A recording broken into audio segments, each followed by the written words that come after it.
여기 앞에 서서 설교를 하고 있으면 가끔 눈을 감고 졸고 계시는 분들을 보게 됩니다. 예.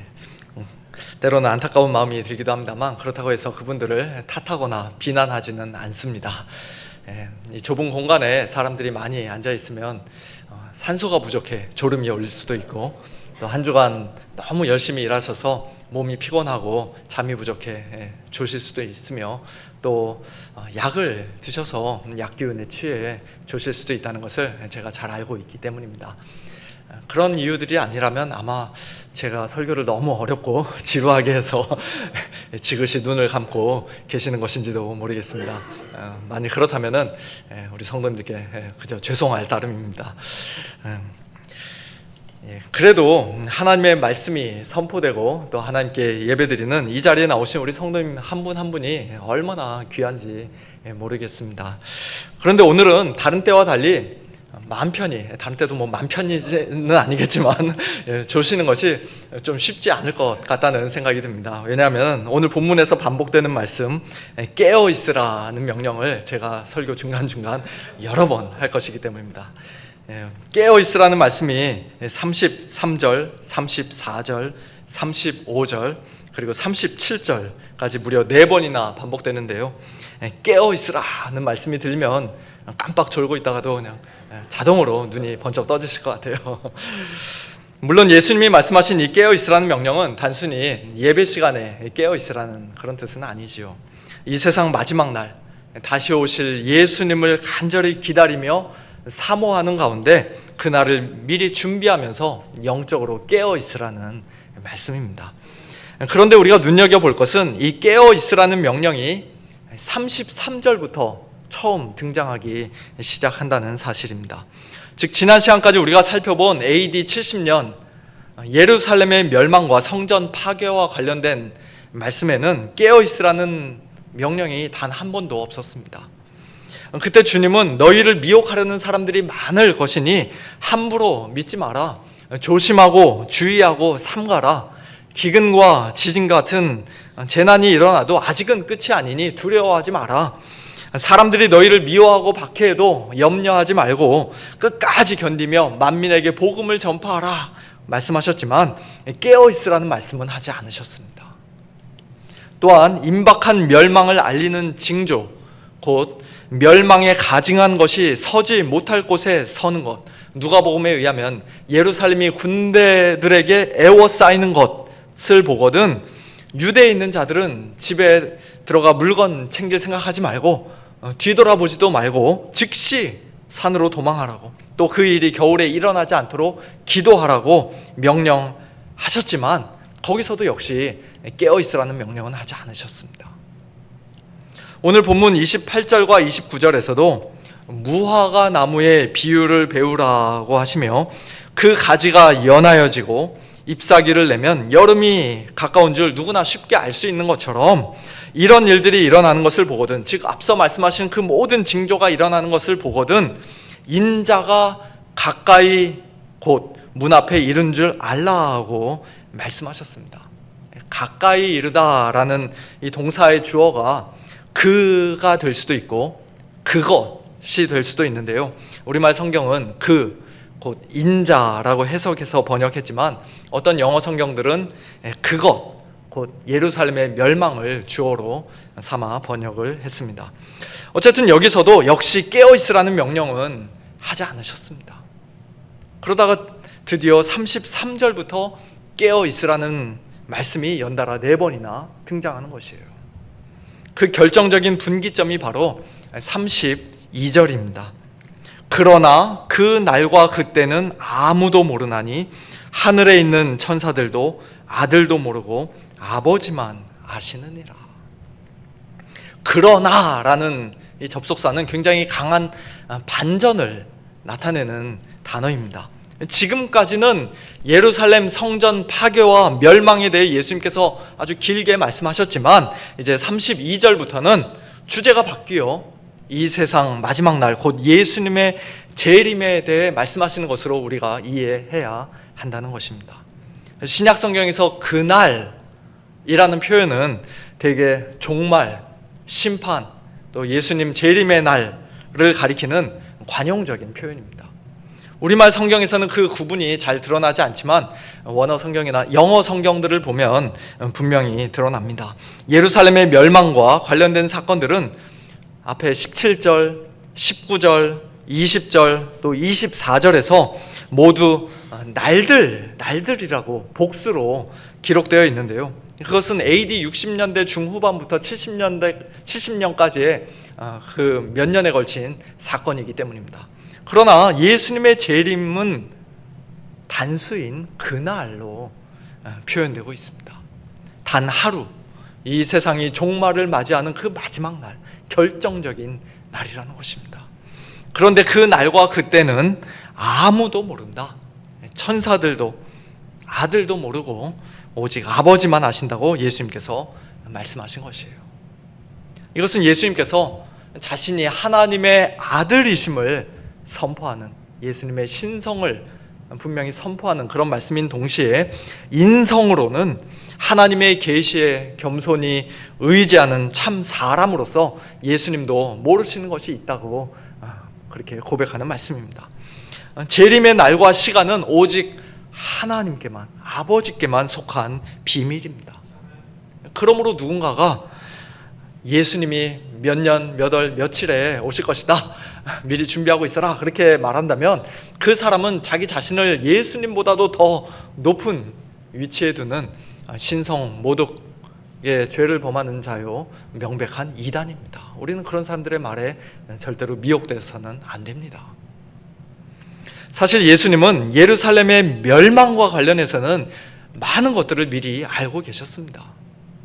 예루살렘 성전이 돌 하나도 돌 위에 남지 않고 다 무너뜨려질 것을 예수님은 아셨습니다.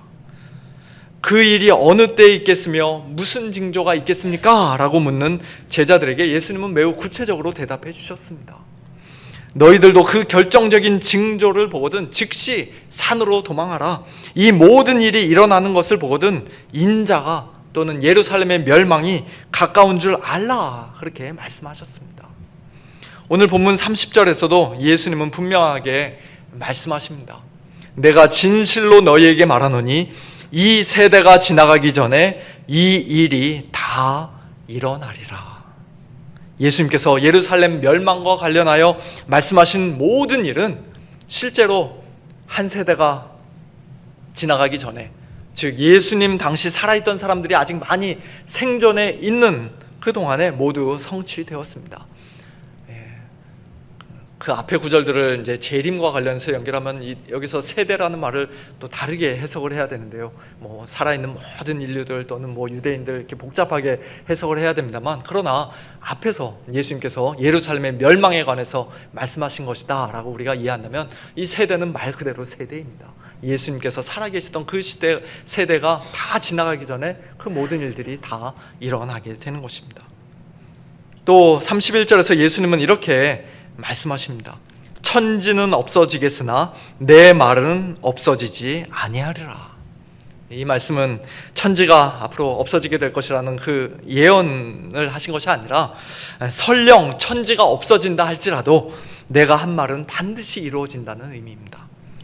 예수님이 지금까지 말씀하신 예루살렘 멸망에 관한 모든 예언은 결코 틀리지 않고 반드시 성취될 것이라는 강력한 보증입니다. 누가복음 16장 17절에서도 예수님은 그와 비슷한 표현을 사용하셔서 율법의 한 획이 떨어짐보다 천지가 없어짐이 쉬우리라고 말씀하셨습니다. 그만큼 율법, 곧 하나님의 말씀이 영원하고 불변하다는 것이죠. 마찬가지로 예수님께서 지금 하신 말씀은 예루살렘 멸망에 대한 내 예언이 성취되지 않기보다 차라리 천지가 없어지는 것이 훨씬 더 쉬울 것이다 라는 의미로 말씀하신 것입니다. 우리가 이미 마가복음 8장, 9장, 10장에서 반복해서 살펴봤던 것처럼 예수님은 자신의 임박한 죽음과 부활에 대해서도 미리 아시고 분명히 예언하셨습니다.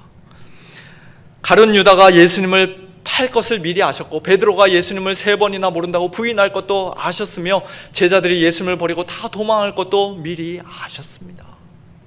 그와 같이 예루살렘 멸망과 성전 파괴에 대해서도 예수님은 미리 아시고 예언하셨던 것이에요.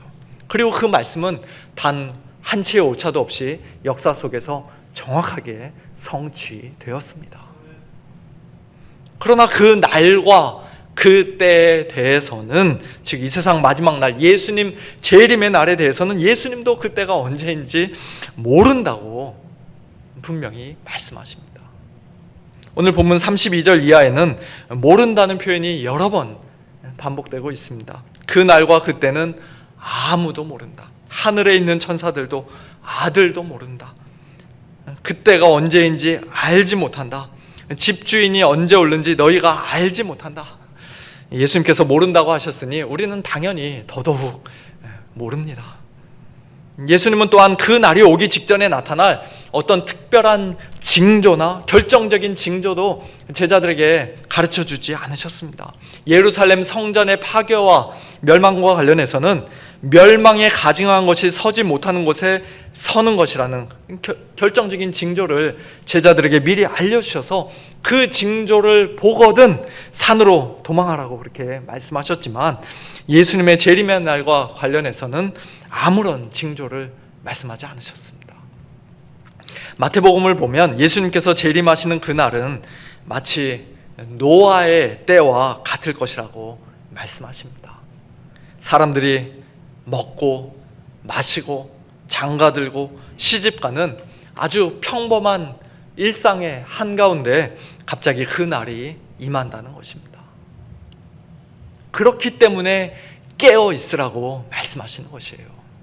만약 그 날이 언제인지 미리 알 수 있다면 사람들은 1년 전쯤부터, 아니 최소 한 일주일 전부터 바짝 깨어 정신 차리고 예수님의 오심을 준비할 수 있을 것이라 그렇게 생각하겠지만, 그러나 그 날과 그 때를 아무도 알 수 없기 때문에, 또 결정적인 징조도 미리 주어져 있지 않기 때문에 언제나 날마다 계속해서 깨어 있어야 하는 것입니다. 그렇다면 우리가 깨어 있어야 한다는 것은 구체적으로 무슨 의미일까요? 뭐를 어떻게 해야 한다는 것일까요? 그 질문을 던지지 않을 수가 없는데요, 그 질문에 답하기에 앞서 거꾸로 그 말이 의미하지 않는 것, 그 말이 무슨 의미가 아닌지를 우리가 먼저 생각해 볼 필요가 있습니다. 예수님의 재림과 관련해서 우리는 크게 두 가지 극단을 조심해야 합니다. 첫째는 그 날을 너무 열광적으로 기다린 나머지 일상생활을 아예 무시하고 소홀히 하는 것입니다. 1992년 10월 28일 밤 12시에 휴거가 일어날 것이라고 대한민국 전역을 떠들썩하게 만들었던 다미 선교의 사건을 아마 우리 성도님들도 다들 기억하고 계실 것입니다. 그 거짓된 주장을 철석같이 믿은 신도들이 직장과 학업을 포기하고 가정도 내팽개치고 가지고 있던 모든 재산도 집도 다 팔아치우고는 흰옷을 입고 함께 모여 아주 뜨겁게 기도하고 열광적으로 찬송하던, 기도하고 찬송하는 건 참 좋은 일입니다만, 그러나 그런 장면을 당시 TV로 우리가 전 국민이 실시간으로 TV 뉴스를 통해 실시간으로 보았었는데요, 밤 12시가 넘어도 아무런 일이 일어나지 않자 그들이 허탈해하면서 눈물 흘리던 그 모습이 아직도 생생합니다.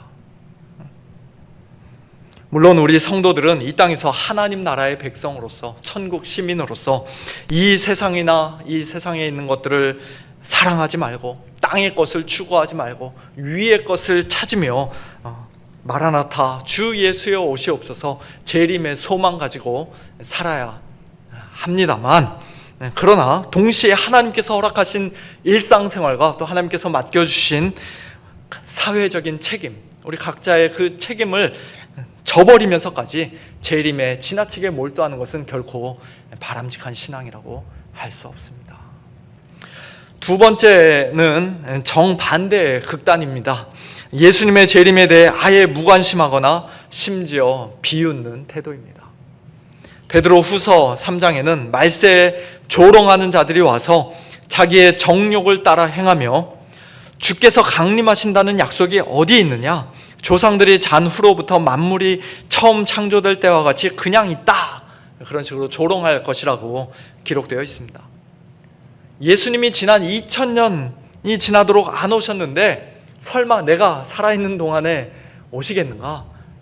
아니, 정말 오시기는 하는 것인가? 내가 너무 순진한 것은 아닌가? 그와 같은 의심과 회의와 불신앙은 결코 깨어있는 성도의 모습이라고 할 수 없습니다. 구약의 성도들이 예수님의 초림을 기다리는 그 세월을 한번 생각해 보십시오.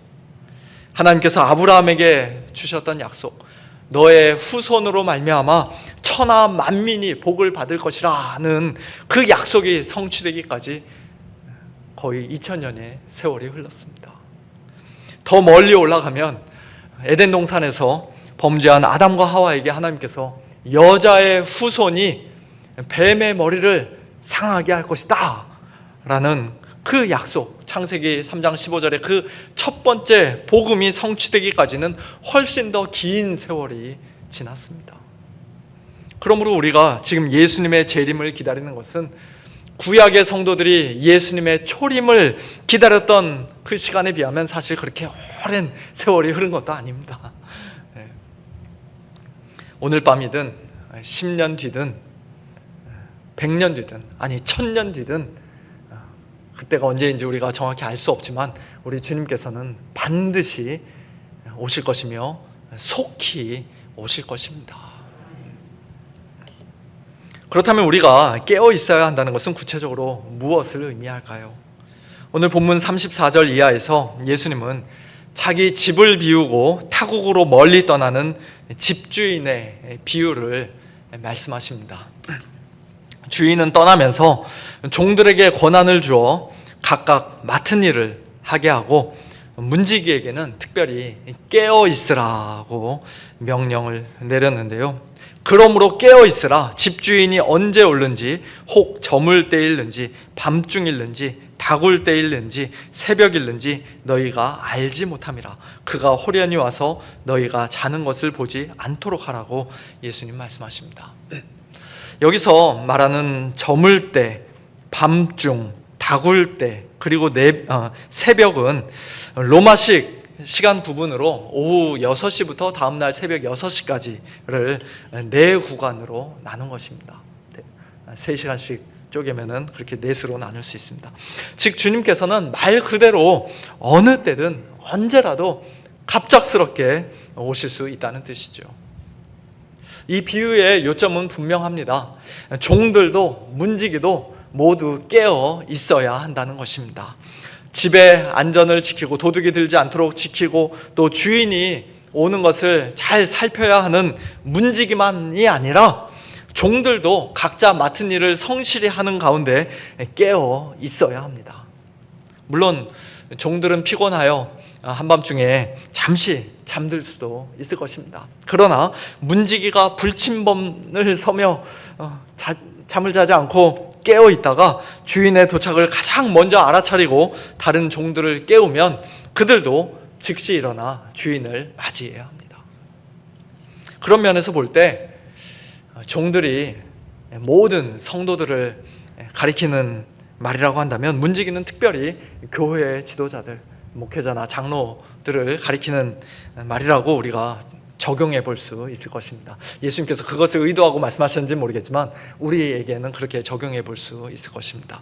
목회자와 교회 리더들은 먼저 깨어 있어야 하고 또 성도들을 일깨워서 다 같이 함께 주님 맞을 준비를 시키는 그런 막중한 책임을 가지고 있습니다.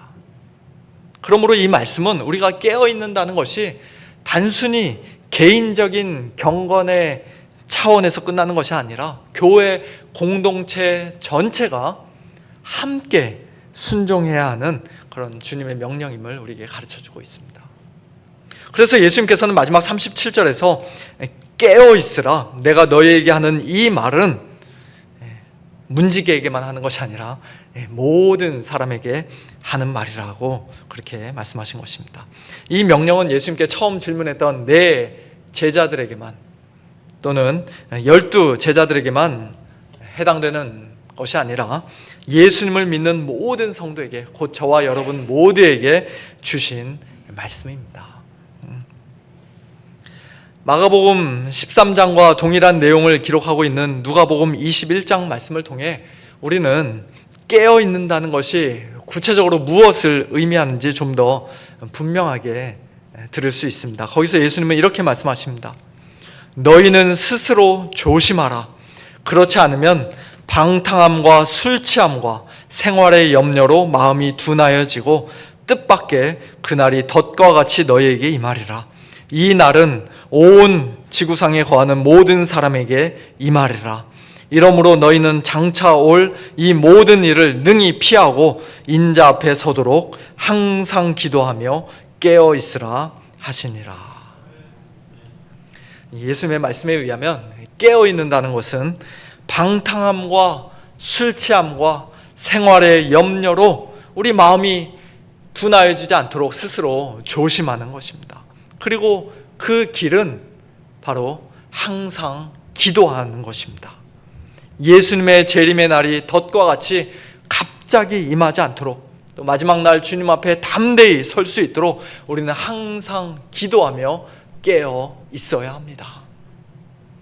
방탕하고 무절제한 삶, 술에 취해 자기 분별력을 상실한 삶, 무엇을 먹을까 마실까 입을까 늘 근심 걱정 염려에 매여 있는 삶, 그런 삶은 재림을 기다리는 우리 성도들에게 어울리지 않는다는 것입니다. 합당하지 않다는 것입니다.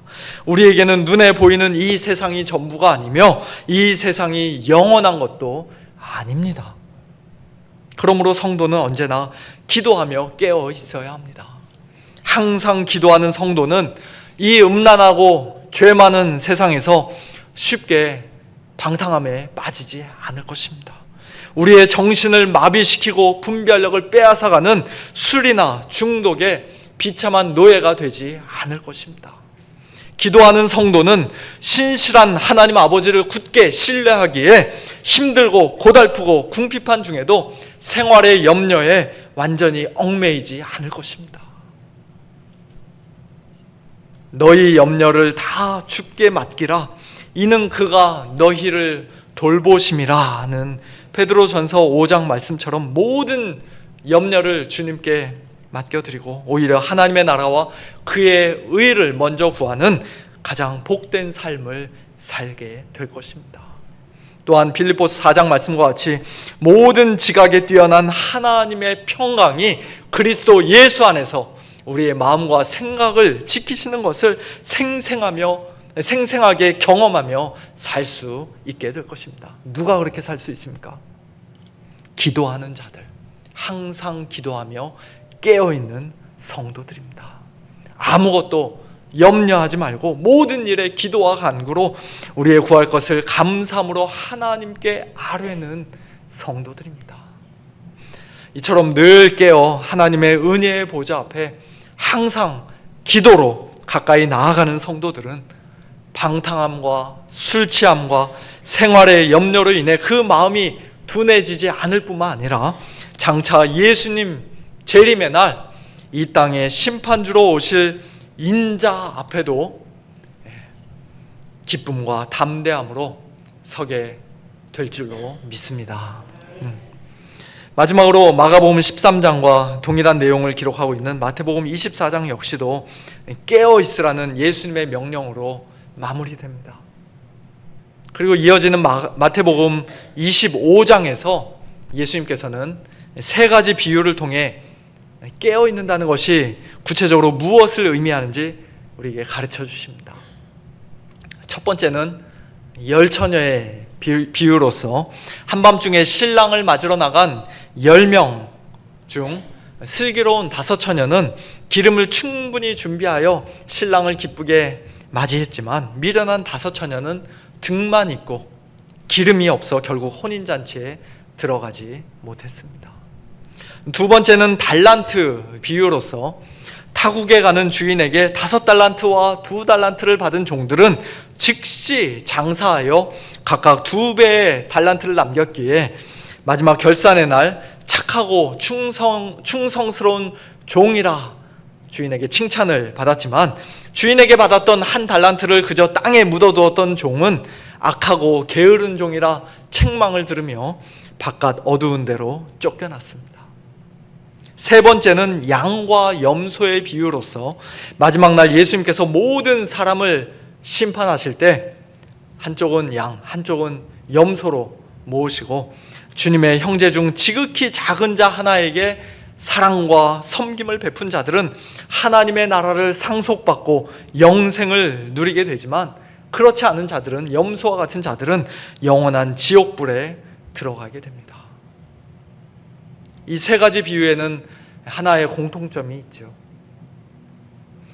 깨어있는다는 것은 단순히 예수님 믿습니다, 또는 예수님 재림의 날을 내가 기다립니다, 그저 입술로만 말하는 것이 아니라 참된 믿음의 열매가 삶 속에서 반드시 드러난다는 것입니다. 이 비유들은 우리가 무엇을 잘해야 구원받는다는 행위 구원의 메시지가 아닙니다. 아무리 예수님 믿어도 행동이 따라오지 않으면, 행위가 따라오지 않으면 구원 못 받는다, 그런 뜻이 아닙니다. 오히려 예수님을 참되게 믿는 자들이라면, 정말로 구원받은 성도들이라면 예수님의 재림을 기다리며 깨어있는 그 삶 속에서 기름을 준비하고 충성스럽게 장사하며 또 작은 자를 사랑하는 것과 같은 참된 열매가 반드시 나타나게 되어 있다는 것입니다. 반대로 명목상의 신자, 그저 입술로만 주여 주여 하는 자들은 겉으로는 등불을 들고 있지만 그러나 불을 밝힐 기름이 없고, 한 달란트를 받았지만 아무것도 남기지 못하며, 또 자기들도 주님 잘 섬겼다고 억울해했지만 진실한 형제 사랑의 열매는 눈을 씻고 봐도 찾을 수가 없습니다. 그 결과 그들은 혼인잔치에 들어가지 못하고 바깥 어두운 데에 쫓겨나며 심판의 날 양이 아닌 염소로 판명되어 영벌에 들어갈 것입니다. 그 얼마나 안타까운 일입니까? 그러므로 참으로 깨어있는 성도는 무엇보다도 참된 믿음으로 주님께 나아가는 자들입니다. 자신의 힘과 노력으로는 주님의 명령을 온전히 순종할 수 없음을 고백하며, 나의 이 더러운 인간적인 의를 가지고는 주님의 심판대 앞에 설 수 없음을 인정하며 날마다 예수 그리스도의 의만을, 예수 그리스도의 보혈의 공로만을 굳게 붙들고 의지하는 자입니다. 오직 주님께만 소망을 두고 주님을 사랑하기에 새하늘과 새 땅에서 주님과 함께 영원토록 거할 그 날을 사모하며 주 예수여 오시옵소서 기도하는 자입니다. 그런 성도는 한밤중에 자다가 당황하며 주님을 맞는 자가 아니라 항상 기도하며 깨어 있다가 믿음과 사랑의 열매로 준비되어 있다가 기쁨과 담대함으로 주님을 맞이하는 복된 자들인 줄로 믿습니다. 오늘 저와 여러분 모두가 다 그런 복된 성도들로서 마지막 날 주님 앞에 설 수 있기를, 주님을 맞이할 수 있기를 예수님의 이름으로 축원합니다.